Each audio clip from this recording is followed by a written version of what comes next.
okay आशिकाजी आज हामी आइसकेका छौँ आजको एकदमै हट र ताजा न्युज लिएर हाम्रो स्रोतहरूबाट भर्खरै खबर आउँदैछ कि हाम्रो माइकल लालले अस्कर माइकल लाल होइन माइकल बी जोर्डन जोर्डन के जुत्तावाला जोर्डन होइन कट कट कट गर किन लिएर मैले यो काम म्याम लाइभ भइसक्यो म्याम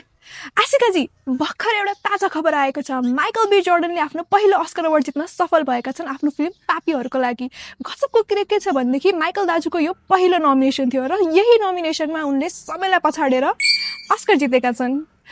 त्यसै गरी उनीसँगै नोमिनेट भएका तिमोथी सालामे दाजुले आफ्नो खुट्टामा आफैले बन्चरो हानेर अस्कर अवार्ड सेरेमनी सकिसकेपछि आफ्नो रुममा गएर काइली जेनरको काखमा रोएको खबर पनि अगाडि आउँदै गरिरहेको छ आउनुस्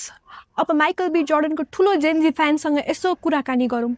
बहिनी तपाईँलाई कस्तो फिल भइरहेको छ त माइकल बी जोर्डनले अवार्ड जितेको खबर सुनिसकेपछि ओह माई गॉड Michael